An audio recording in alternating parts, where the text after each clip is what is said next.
Sir మేము ఒక్కటే కోరుకుంటున్నాం సార్, ఏంటంటే ఆ రాష్ట్ర మిస్టేక్లని సరిచేసి మాకు మెయిన్స్ ఎగ్జామ్ కండక్ట్ చేయండి సార్.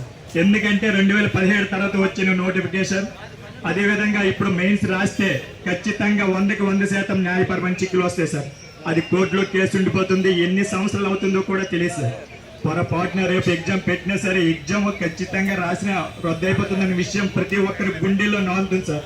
రేపు ఎగ్జామ్ రాసి ఇంటికి ఏ ముఖంతో వెళ్ళాలి కూడా సార్ మీరే చెప్పండి సార్. ఒకసారి 2017 తర్వాత వచ్చిన నోటిఫికేషన్ అయినా సరే అది కూడా సరిగ్గా లేకుండా ప్రభుత్వం బాధ్యత వహించకుండా ఈరోజు రేపు మెయిన్స్ పరీక్ష ఉండగా ఈరోజు ఎంత వేల మంది నిరుద్యోగులు రోడ్డు మీద ఉంటున్నారంటే అది తప్పేనే అర్థం సార్. మన రాష్ట్రం మొత్తం అర్థం చేసుకుంటుంది సార్. ఎంతో మంది మేధావర్గం కూడా ఖండిస్తున్నారు సార్.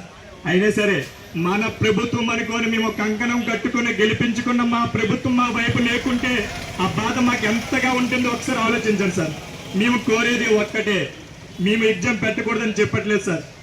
రాష్ట్ర విధానాన్ని సరిచేసి మాకు మెయిన్స్ కండక్ట్ చేయండి సార్. ఎందుకంటే జియో నెంబర్ 77 ప్రకారం చూసుకుంటే, సుప్రీంకోర్టు గైడ్ లైన్స్ ప్రకారం చూసుకుంటే వన్స్ నోటిఫికేషన్ వచ్చాక రాష్ట్రంలో మిస్టేక్లు ఏమైనా చేస్తే మెయిన్స్ ఎగ్జామ్ తర్వాత అది ఖచ్చితంగా రద్దు అయిపోతుంది సార్.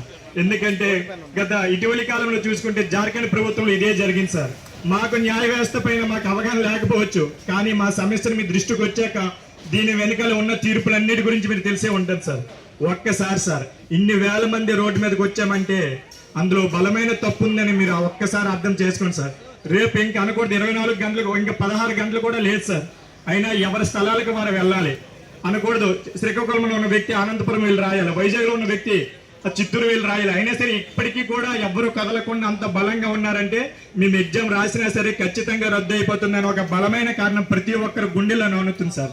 అయినా మేము 20 రోజుల నుండి మాది ఒకటే ప్రశ్న సార్, నిజంగా రాష్ట్ర విధానంలో తప్పులు లేకుంటే ఎందుకు సార్ ఏపీఎస్సీ ముందు మాకు ప్రెస్ మీట్ పెట్టేసి ఎందులో భయం లేదు, మీకు మేము భరోసా ఉన్నాం మనకి ఎందుకు సార్ ప్రెస్ మీట్ పెట్టలేదు?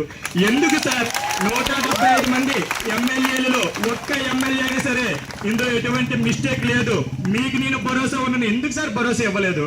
ఆ ఎమ్మెల్సీలలో అయినా సరే ఎవ్వరు కూడా మాకు ఒక్క ప్రభుత్వ ప్రతినిధి కూడా ప్రెస్ మీట్ పెట్టేసి మాకు ఎందుకు సార్ భరోసా ఇవ్వలేదు? మీరు భరోసా ఇవ్వలేదంటే అందులో ఎన్ని తప్పులు ఉన్నాయో ఒక్కసారి ఆలోచించండి సార్. సార్ అందరి ఈ 92,250 మంది యొక్క ఆవేదన ఏంటంటే మేము కలిసి కొట్టుగా ఎన్నుకున్న ప్రభుత్వం కూడా మా వెనకాల లేదంటే ఇంకెవరు ఉన్నారు సార్? ఒక్కసారి ఆలోచించండి సార్. మేమందరం పని పట్టుకొని గత ప్రభుత్వం మాకు ఎంత నిర్లక్ష్యం చేసిందో కూడా మాకు తెలుసు సార్. ఆ నిర్లక్ష్యం ఇంకొకసారి చేయకూడదనే సార్ మిమ్మల్ని మేము వెన్నుకున్నాం సార్.